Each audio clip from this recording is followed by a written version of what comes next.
Hello पिलामाने जय जगन्नाथ केमती अच्छे समस्ते भल अछ तो आशा करुच्ची समस्ते भलरे थिबो जी भी जो समय क्लास टी को देखुच समस्त को गुड मॉर्निंग गुड आफ्टरनून आउ गुड इवनिंग पिलामाने पूर्व क्लास रे आमे बही रे थिबा प्रश्न उत्तर सब करथिले आउ किछि जो बाकी रही जाइतिला सेइ गुडी को आमे एई वीडियो रे कवर करिबा एवं एई वीडियोटी एई टॉपिक रो लास्ट वीडियो रहिबो तेणु किछि भी जदि डाउट रहिबो कमेंट बॉक्स रे निहाती जणाइबो आमे नेक्स्ट क्लास बा टेलीग्राम ग्रुप किंबा व्हाट्सएप ग्रुप रे से गुडी को डिस्कस करिबा हैला तबे आरंभ करिबा आजिकार प्रथम प्रश्न एटा पिले पेज नंबर 40 रे तमरा देइछि कोण अंकन पिला माने कोण अंकन एइठी तो वीडियो माध्यम रे देखै हेबोनी मु डायरेक्ट कहि देबी कोण गुडी को केते हेबो तमे मापी की चेक करिवो जे उत्तर समान अछि कि नाही प्रथमे पिला माने मु टिके सिकेइबा पई चेष्टा करूछि कोण गुडी को आमे किपरि अंकन करिबा प्रथमे कौन करिबा पिले मनकर आमको कही 30 डिग्री कोण अंकन कर आमे कौन करिबा गोटे रेखाखंड टाणिबा एवं गोटे बिंदु चिन्हट करिबा देकी कौन करिबा पिला माने प्रोट्राक्टर देखिछ समस्ते प्रोट्राक्टर रो एठी गोटे एमिति चिन्ह थाई ना गोटे बिंदु थाई सही बिंदुटा को आमे एही बिंदु ऊपर रखिबा रखिला परे पिला माने केमिति दिसिबो एटा एमिति दिसिबो ठीक ना नाही जेते बेले एमिति दिसिबो तमे एठी देखिबो 30 डिग्री कौ जगार अच्छी मनकर ये शून्य लिखाई दे पिले ये थाए 10 ये थाए 20 ये थाए 30 30 देखला परे ये गोटे मार्क करिवो ये गोटे मार्क कली ना पिले मार्क कला परे तुम प्रोट्राक्टर को हटई देबो प्रोट्राक्टर को हटैला परे कौन करिवो स्केल साहाय्य रे स्केल को तुम एमिति रखिबो एठी स्केल एठी रखिला परे तुम रेखाखंडटी को टाणी देबो तो एटा जोटा बाहरिला एटा आसीगला मोर 30 डिग्री सेमिति जदि 60 डिग्री कहि रेखाखंड ऊपर बिंदु नबा प्रोट्राक्टर को रखिबा प्रोट्राक्टर रे 60 डिग्री को चिन्हट करिबा प्रोट्राक्टर को उठेई देकी आमे कोन करिबा स्केल साहाय्य रे 11 टी को टाणिबा एटा ही गला मोर 60 डिग्री बुझिहला ना पिले एही परि जदि आमे देखिबा तेबे तमरो प्रथम चित्र रे कोणर माप केते हेबो 47 डिग्री सेकेंड चित्र रे हेबो पिले 23 डिग्री एवं ये जो तृतीय चित्र अच्छी कोण IHJ कहिछि सेठी हेबो 108 डिग्री तमे माने करिवो एवं उत्तर मैच करिवो एतिकी बाहरुछि कि नाही बुझिहला ना पिले 2 नंबर पिले कहिछि प्रोट्राक्टर व्यवहार करी तुम श्रेणी गृह रे विभिन्न कोण गुडीकर परिमाण परिप्रकाश कर जेमिति मनकर मु कहिबी हमर व्हाइट बोर्ड अछि व्हाइट बोर्ड ऊपर आमे कौन करिबा प्रोट्राक्टर को रखिबा एवं देखिबा एई कोणटा केते अछि आशा करूछि पिले एई प्रश्नर उत्तर तमे निहाती भाबरे करि पारिबो आमे तबे आगु को बढ़िबा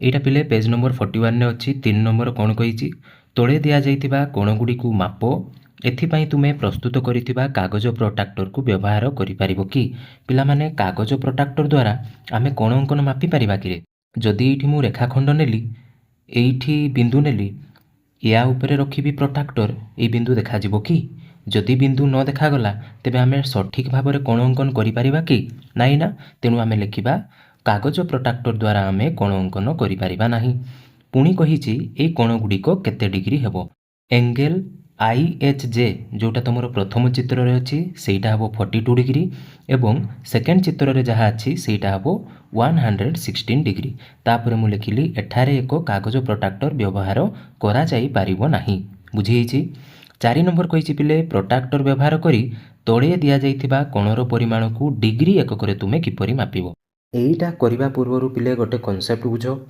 मनकर पिले मु कहिली गोटे वृत्त अछि एवं एई वृत्तटीर कोणर परिमाण होउछि 360 डिग्री ठीक तो केते 360 डिग्री मु जदि कहिबी पिले एतिकिटा होउछि 60 डिग्री केते पिले एतिकिटा होउछि 60 डिग्री तबे एइटार परिमाण केते तुमे कोन करिवो 360 रु 60 को माइनस कर देबो केते कहिवो ना सर एइटा होउछि 300 डिग्री माने बाकी थिबा जो कोणटा रहिला एइटा होउछि 300 डिग्री सेमिति पिले एठी आमे कोन करिबा आमे लिखिबा पिला माने एइटा होउछि चिह्नित अंश एइटा चिन्ह दिया जाइछि एइटा हला अचिह्नित अंश कोटा पिले एइटा आ पूरा कोणटा होउछि 360 डिग्री आमे जानू गोटे वृत्तर कोणर परिमाण केते 360 डिग्री तेबे अचिह्नित कोण होउछि एइटा चिह्नित कोण होउछि एइटा हमकु कोटा मागिछि चिह्नित कोणर परिमाण तेणु आमे कोन करिबा 360 डिग्री रु ଅଚିହ୍ନିତ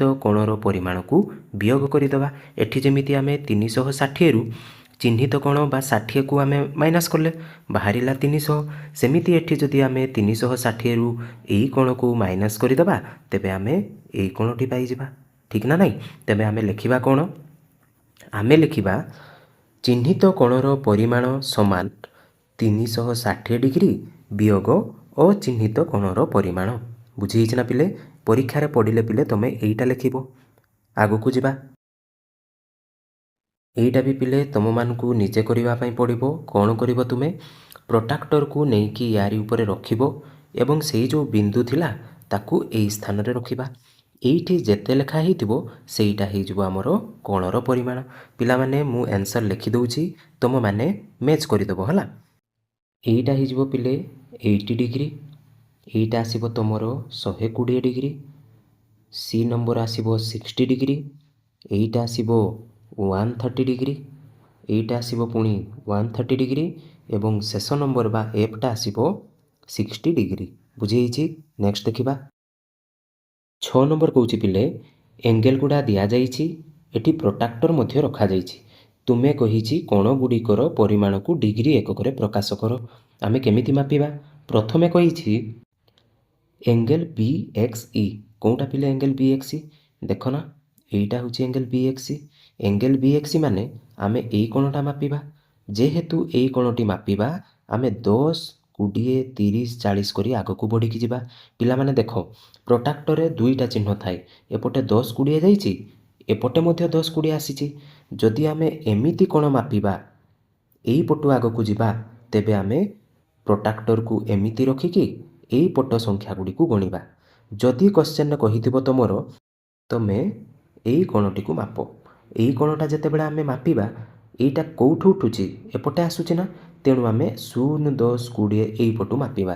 ତେଣୁ ପିଲେ ଏଙ୍ଗେଲ ବି ଏକ୍ସ ଇଟା ଟିକେ ଲକ୍ଷ୍ୟ କର। ଏଙ୍ଗେଲ ବି ଏକ୍ସ ଇଟା କେଉଁ ଆଡ଼ୁ ଆସୁଛି? ଏଙ୍ଗେଲ ବି ଏକ୍ସ ଇଟା ଏମିତି ଆସୁଛି ପିଲେ, ଏମିତି। ତାମାନେ କୋଣଟା ଏଇଟା ଆସିବ ଆଉ ଏଇଟା ମାନେ ଆମେ 0 ଡିଗ୍ରୀ ଏଇପଟୁ ଉଠିବା। ତେଣୁ 10, 20, 30, 40 ଏମିତି ଯଦି ଆଗକୁ ଯିବା, ଏଙ୍ଗେଲ ବି ଏକ୍ସର ଯେଉଁ ରଶ୍ମିଟା ଅଛି ସେଇଟା 110 ଆଉ 120 ମଝିରେ ଅଛି। ଆଉ 110 ଆଉ 120 ମଝିରେ କିଏ ଆସେ ପିଲେ? 115 ଆସେ। ତେଣୁ ଆମର ଏଇ କୋଣଟା କେତେ ହେଇଯିବ? 115 ଡିଗ୍ରୀ। ଜାଣିପାରିଲ ନା ପିଲେ? ସେମିତି ପିଲେ ବାକି କୋଣ ଗୁଡ଼ିକ ଦେଖିବା। ଏଙ୍ଗେଲ ସି ଏକ୍ସ ଇ। ସି ଏକ୍ସ ଇ ପିଲେ କେଉଁଟା? ଏଇଟା ଦେଖ, ଏଇଟା ହେଉଛି ସି ଏକ୍ସ ଇ। ଏଇଟା ଯେହେତୁ ଏପଟେ ଆସିଛି ତେଣୁ ଆମେ ଏଇପଟୁ ଗଣିବା। ଏଇପଟୁ ଗଣିଲେ କେତେ ଆସିବ ପିଲେ?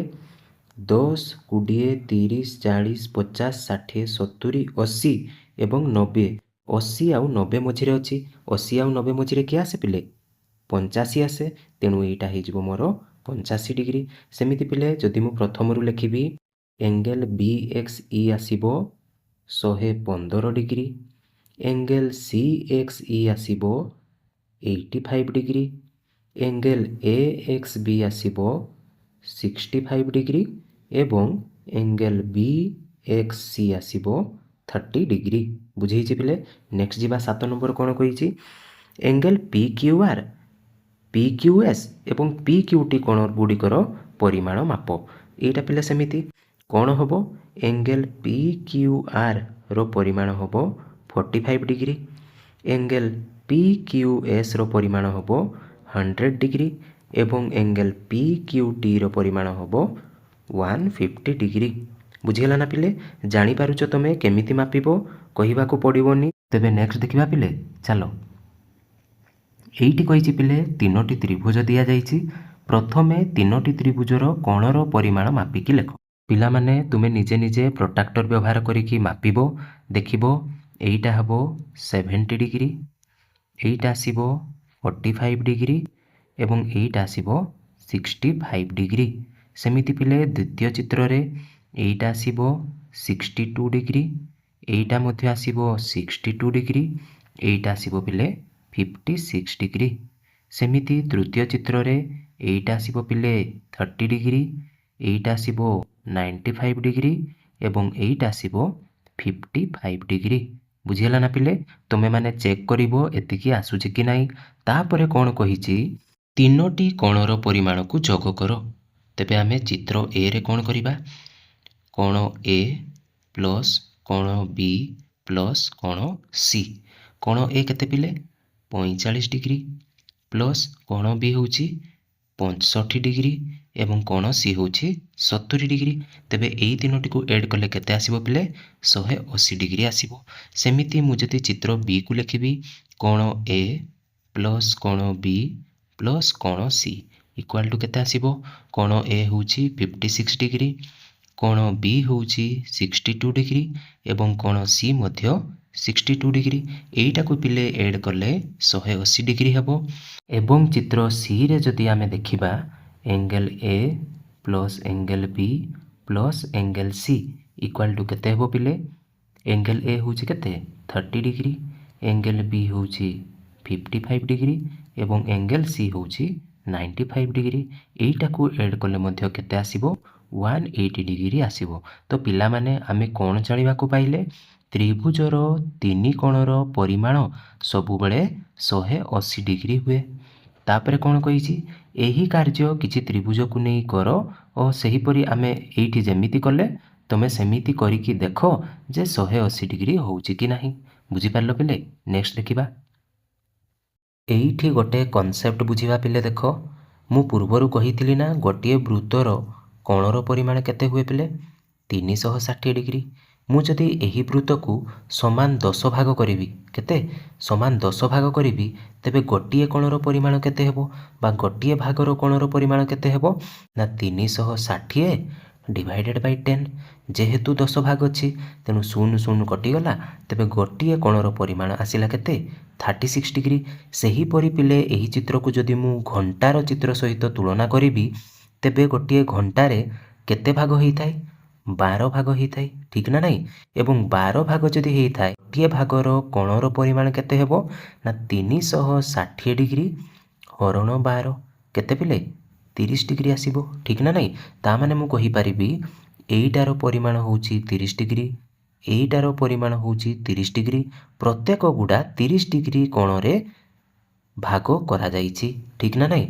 तेबे प्रश्न देखिबा कोन कहूची। प्रश्न कहूची पिले घंटार घंटा कंटा और मिनिट कंटा भिन्न भिन्न समय रे विभिन्न प्रकार कोण सृष्टि करती ठीक कथा।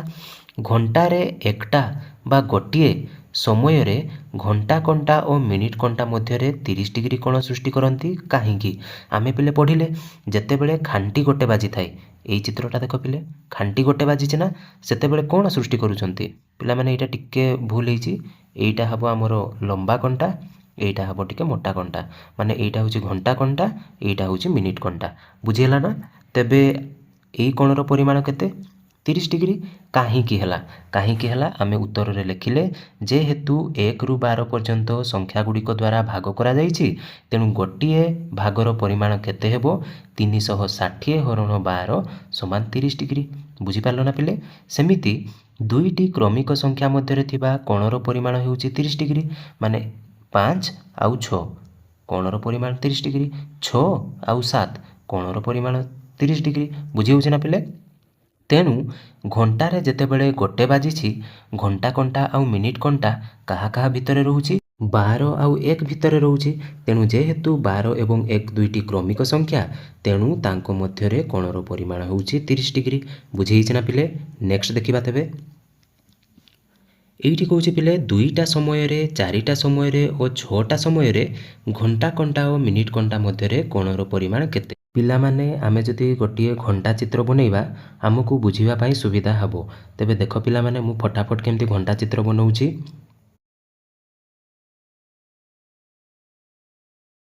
हेई गला पिले हमरो घंटा चित्र। एबे देखिबा दुईटा बेले पिले घंटा कंटा थाई 2 पाखरे मिनिट कंटा थाई 12 पाखरे। तेबे एई कोणर परिमाण केते आमे जानिचु एइटा होची 30 डिग्री एवं एइटा होची 30 डिग्री। ता माने जेतेबेले दीटा बाजी थिबो तेबे केते डिग्री अंकन करा होउची एइठी आसी जिवो केते 60 डिग्री आसुची ठीक ना नाइ पिले। तेणु आमे लिखि देबा जेतेबेले दुईटा बाजुची दुईटा बेले कोणर परिमाण होउची 60 डिग्री। सेमिति कहिची चारिटा बेले चित्र देखिबा। चारिटा बेले पिले घंटा कंटा आउ मिनिट कंटा केउंटे थाए चारिटारे थाए घंटा कंटा एवं 12टारे थाए मिनिट कंटा। केते भाग अछि पिले टोटाल 1 2 3 4 ତେଣୁ ଆମେ କ'ଣ କରିବା ଚାରିଟା ବେଳେ 4 ଗୁଣନ 30 ଡିଗ୍ରୀ ଗୋଟିଏ ଭାଗର ପରିମାଣ 30 ଡିଗ୍ରୀ 4 ଭାଗ ଅଛି ତେଣୁ 4 ଗୁଣନ 30 ସମାନ କେତେ ଆସିଯିବ 120 ଡିଗ୍ରୀ ବୁଝିହେଇଛି ପିଲେ। ସେମିତି 6ଟା ବେଳେ ଦେଖିବା 6ଟା ବେଳେ ପିଲେ ଘଣ୍ଟା କଣ୍ଟା କେଉଁଠି ଥାଏ ମିନିଟ୍ କଣ୍ଟା କେଉଁଠି ଥାଏ 6ଟା ବେଳେ ଘଣ୍ଟା କଣ୍ଟା ଥାଏ 6ରେ ମିନିଟ୍ କଣ୍ଟା ଥାଏ 12ରେ ଆଉ ଏଇଠି ଟୋଟାଲ୍ କେତେ ଭାଗ ହେଇଛି ପିଲେ 6 ଭାଗ ତେଣୁ ମୁଁ ଲେଖିବି 6 ଗୁଣନ 30 6 ଗୁଣନ 30 କେତେ ହେଇଗଲା 180 ଡିଗ୍ରୀ ବୁଝିହେଇଛି ନା ପିଲେ। ସେମିତି ସି ନମ୍ବର ଦେଖିବା ବିଭିନ୍ନ ସମୟରେ ଘଣ୍ଟା କଣ୍ଟା ଓ ମିନିଟ୍ କଣ୍ଟା ମଧ୍ୟରେ ସୃଷ୍ଟି ହେଉଥିବା କୋଣଗୁଡ଼ିକର ପରିମାଣ ନିର୍ଣ୍ଣୟ କର। ଏଇଟା ପିଲେ କହିଛି ତୁମେ ନିଜେ ଡ୍ର କରିବ ଏବଂ କୋଣର ପରିମାଣ ନିର୍ଣ୍ଣୟ କରିବ। ପିଲାମାନେ ମୁଁ କିଛି ତୁମକୁ ଘଣ୍ଟା ଚିତ୍ର ଦେଉଛି ତୁମେମାନେ ମୋତେ କମେଣ୍ଟ ବକ୍ସରେ ଜଣେଇବ କେତେ ଡିଗ୍ରୀ କୋଣର ମାପ ହେଉଛି।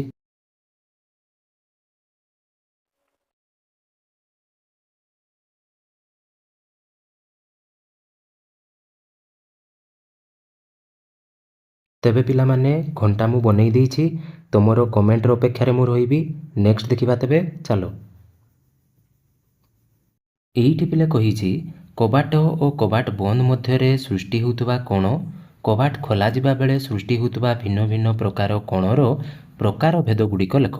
ପିଲାମାନେ ମନେକର କବାଟଟି ବନ୍ଦ ଅଛି ଯେତେବେଳେ ବନ୍ଦ ଅଛି ଏଇଟା ଏମିତି ପ୍ଲେନ୍ ରହିବ ଯେତେବେଳେ ଖୋଲାଯିବ ଏମିତି ଆସିବ ଏବଂ ଏଇଟା ପଟେ ରହିଲା ତେବେ ଏଇଠି ଗୋଟେ କୋଣର ସୃଷ୍ଟି ହେଉଛି ନା ତେଣୁ ମୁଁ ଲେଖିପାରିବି ଯେତେବେଳେ କବାଟ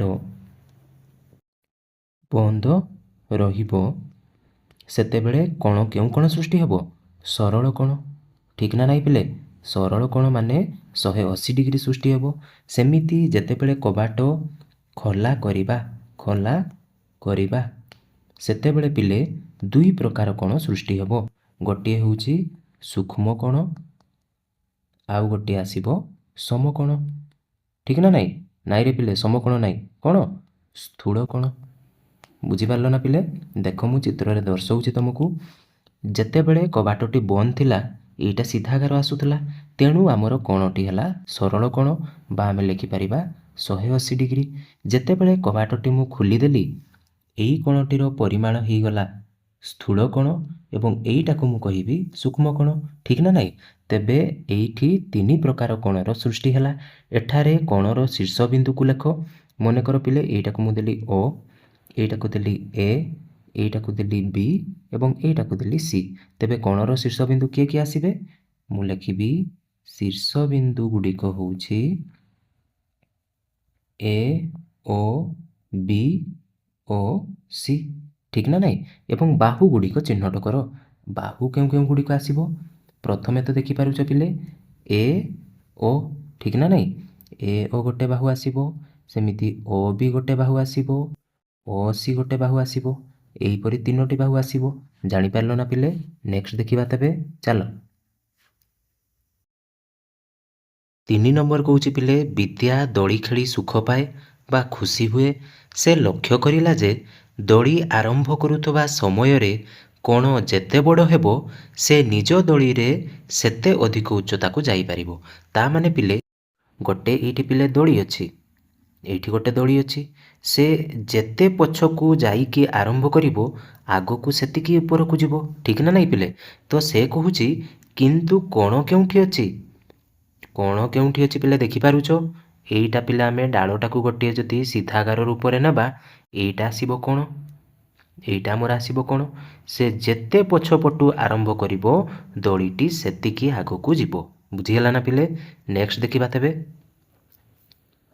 ଏଇଠି କହିଛି ପିଲେ ଏଠାରେ ଏକ ଖେଳନା ଅଛି ଯାହାର ଧାର୍ଯ୍ୟ ସହିତ ତେର୍ଛା ହୋଇ ରହିଥିବା ପଟା ସଂଯୁକ୍ତ ହୋଇଛି ପଟା ଗୁଡ଼ିକର କୋଣ ବା ଢାଲୁ କେତେ ଅଧିକ ହେବ ବଲ୍ ଗୁଡ଼ିକ ସେତେ ଦ୍ରୁତ ଗତିରେ ଗଡ଼ିବ।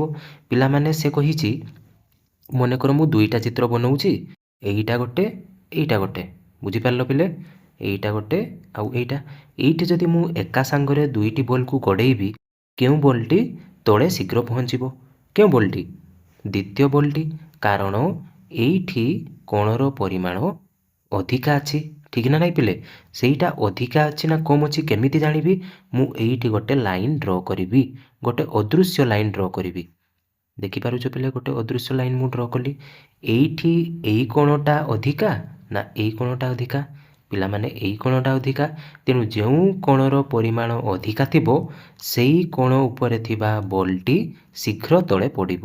ବୁଝିପାରିଲ ନା ନାହିଁ? ତେଣୁ ପଟାଗୁଡ଼ିକର ଢାଲୁପଣ ବର୍ଣ୍ଣନା କରିବା ପାଇଁ କୋଣଗୁଡ଼ିକୁ ବ୍ୟବହାର କରାଯାଇପାରିବ କି? ହଁ, କରାଯାଇପାରିବ। ପ୍ରତ୍ୟେକ କୋଣର ବାହୁଗୁଡ଼ିକ କ'ଣ କ'ଣ ହେବ? ପିଲାମାନେ ଏଇଠି ଯଦି ମୁଁ ଗୋଟେ ଅଦୃଶ୍ୟ ବାହୁ ଡ୍ର କରିବି, ତେବେ ଏଇଟା ଏମିତି ଆସିବ ନା? ଏମିତି ଆସିବ। ତେବେ ଏଇଠି ମୁଁ ଏଇଟାକୁ ନେଉଛି O, ଏଇଟାକୁ ନେଉଛି A ଏବଂ ଏଇଟାକୁ ନେଉଛି B। ତେବେ କେଉଁ ବାହୁଗୁଡ଼ିକ ସାଧାରଣ ହେଉଛି ଏବଂ କେଉଁଟି ନୁହେଁ? ପିଲାମାନେ, ମୁଁ ଯଦି ଏଠି ଗୋଟେ ଅଦୃଶ୍ୟ ଗାର ଟାଣିଲି ଏବଂ ଏଇ ବାହୁଟି ରହିଲା ଏମିତି, ଏଇ ବାହୁଟାକୁ ମୁଁ ଏଇଠି ମିଶାଇ ପାରିବି ନା? ଏମିତି ଲେଖିପାରିବି? ଯଦି ଲେଖିପାରିବି ତେବେ ସାଧାରଣ ବାହୁ ଆସିବ ଆମର ଏଇଟା। ମନେକର ୟାକୁ ଦେଲି O, A, B, ଏଇଟା ପୁଣି ତଳକୁ ଆସିଲା। ତେବେ ସାଧାରଣ ବାହୁ କେଉଁଟା ଆସିବ? OB। ଯଦି ମୁଁ ମିଶାଇ ପାରିବିନି, ଚିତ୍ରରେ ତ ପିଲେ ସ୍ପଷ୍ଟ ଭାବରେ ଜଣାପଡ଼ୁନି। ଯଦି ମୁଁ ମିଶାଇ ପାରିଲି ତେବେ OB ହେବ ସାଧାରଣ ବାହୁ ଏବଂ OA କିମ୍ବା ଏଠି ଯଦି ଆମେ ଦେବା C, BC ସାଧାରଣ ବାହୁ ହେବନି। କିନ୍ତୁ ଯଦି ମିଶାଇ ପାରିବି ନାହିଁ ତେବେ ଆମେ କହିପାରିବା ନାହିଁ କେଉଁଗୁଡ଼ିକ ସାଧାରଣ ବାହୁ ହେବ ଏବଂ କେଉଁଗୁଡ଼ିକ ନୁହେଁ। ବୁଝିହେଲା ନା ପିଲେ? ନେକ୍ସଟ ଦେଖିବା ତେବେ। ଏଇଟା ପିଲେ ତମ ବହିର ଶେଷ କ୍ୱେଶ୍ଚନ୍ ଅଛି ଏବଂ କିଛି କ୍ୱେଶ୍ଚନ୍ ଗୁଡ଼ା ମୁଁ ଛାଡ଼ି ଦେଇଛି ଯେଉଁଗୁଡ଼ିକ କି ତୁମକୁ କାଗଜକୁ କାଟି ଡ୍ର କରିବା ପାଇଁ କହିଥିଲା କିମ୍ବା କୋଣର ପରିମାଣ ମାପିବା ପାଇଁ କୁହାଯାଇଥିଲା। ତେଣୁ ସେଗୁଡ଼ା କିଛି ମୁଁ ସ୍କିପ୍ କରିଦେଇଛି। ତେବେ ଶେଷ କ୍ୱେଶ୍ଚନ୍ ଦେଖ କ'ଣ କହିଛି? ତଳେ ଥିବା ଚିତ୍ର ପ୍ରତୀକ ଦେଖ ଯେଉଁଠାରେ କୀଟପତଙ୍ଗର ସିଧା ରୂପ ଓ ଘୂର୍ଣ୍ଣନ ରୂପ ରହିଛି। ଏଇଠି ପିଲା ଦେଖ, ଏଇଟା ଉପରକୁ ମୁହଁ କରିଛି, ତାପରେ ତଳକୁ ପଡ଼ିଲା। ସେମିତି ଏପଟେ ମୁହଁ କରିଥିଲା, ତାପରେ ସେ ଛିଡ଼ା ହେଇଗଲା। ମାନେ କ'ଣ ଅଛି? ଏଇଟା ଘୂର୍ଣ୍ଣନ ରୂପ ଅଛି ନା ପିଲେ? ଏମିତି ଘୂର୍ଣ୍ଣନ ରୂପ ଅଛି। ଠିକ୍ ତ ପିଲେ? ତେବେ ସେ କହୁଛି ଘୂର୍ଣ୍ଣନର ପରିମାଣ ବର୍ଣ୍ଣନା କରିବା ପାଇଁ କୋଣଗୁଡ଼ିକୁ ବ୍ୟବହାର କରାଯାଇଛି କି? କିପରି? କୋଣର ବାହୁଗୁଡ଼ିକ ଶୀର୍ଷ କୋଣ ହେବ। ଉତ୍ତର କ'ଣ ଲେଖିବା ଆମେ? ହଁ, ପତଙ୍ଗର ପ୍ରାରମ୍ଭିକ ଏବଂ ଅନ୍ତିମ ଅବସ୍ଥାକୁ ଲକ୍ଷ୍ୟ କରି ଘୂର୍ଣ୍ଣନର ପରିମାଣ ବର୍ଣ୍ଣନା କରିବା ପାଇଁ କୋଣ ବ୍ୟବହାର କରାଯାଇପାରିବ। ଭୂ ସମାନ୍ତର ରେଖା ଏବଂ ନିଜେ ସେହି ପତଙ୍ଗ କୋଣର ଦୁଇଟି ବାହୁ ହେବେ। ପତଙ୍ଗର ପଛଭାଗ କୋଣର ଶୀର୍ଷବିନ୍ଦୁ ହେବ। ତା ମାନେ ପିଲେ ଏଠି ସେ କହୁଛି ଆମକୁ, ଆମେ ଯଦି କୋଣର ପରିମାଣ ମାପିବା ପାଇଁ ଚାହିଁବା, ଏଇଟା ଗୋଟିଏ ବାହୁ ହେବ ଏବଂ ଭୂ ସମାନ୍ତରକୁ ନେଇକି ଗୋଟେ ବାହୁ ହେବ। ତେବେ କୋଣର ପରିମାଣ କେତେ ଅଛି ଏଠି? 90 ଡିଗ୍ରୀ ଅଛି। ସେମିତି ପିଲେ ଦ୍ୱିତୀୟ ଚିତ୍ରରେ ଯଦି ଆମେ ଦେଖିବା, ପ୍ରଥମ ବାହୁଟି କେଉଁଠି ନେବା? ଏଇଟା ପିଲେ। ଦ୍ୱିତୀୟ ବାହୁଟି କେଉଁଠି ନେବା? ଏଇଟା ହିଁ ନେବା। ତେଣୁ ଏଠି ସରଳ କୋଣ ସୃଷ୍ଟି ହେଉଛି ବା ଆମେ କହିପାରିବା 180 ଡିଗ୍ରୀ କୋଣ ଅଛି। ସେମିତି ପିଲେ ଏଠି ଅଛି 180 ଡିଗ୍ରୀ। ସେଇଟା ଯେତେବେଳେ ଘୁରି ଯାଉଛି ଏଠି ଆସିବ କେତେ? 90 ଡିଗ୍ରୀ। ବୁଝିହେଲା ନା ପିଲାମାନେ? ଏଇ ଅଧ୍ୟାୟ ତ ଶେଷ ହୋଇଗଲା ପିଲେ, କିନ୍ତୁ ପାଠପଢ଼ା ଅଟକିଯିବ କି? ନାଇଁ ନା। ଆଗାମୀ ଭିଡ଼ିଓରେ ଆମେ ତୁମର ପରବର୍ତ୍ତୀ ଅଧ୍ୟାୟକୁ ପଢ଼ିବା। ପ୍ରଥମେ ତା'ର କନସେପ୍ଟ ବୁଝିବା ଏବଂ ତାପରେ ବହିରେ ଥିବା ପ୍ରଶ୍ନ ଉତ୍ତର ସବୁ କରିବା। ପିଲାମାନେ, କ୍ଲାସ୍ଟି ଯଦି ତୁମକୁ ଭଲ ଲାଗିଲା, ଲାଇକ୍, କମେଣ୍ଟ ଆଉ ତୁମ ସାଙ୍ଗସାଥିମାନଙ୍କ ସାଙ୍ଗରେ ସେୟାର କରିବା ପାଇଁ ଭୁଲିବନି। ଆମ ଚ୍ୟାନେଲ୍ ସହିତ ଯୋଡ଼ି ହେଇକି ଥାଉ। ଜୟ ଜଗନ୍ନାଥ।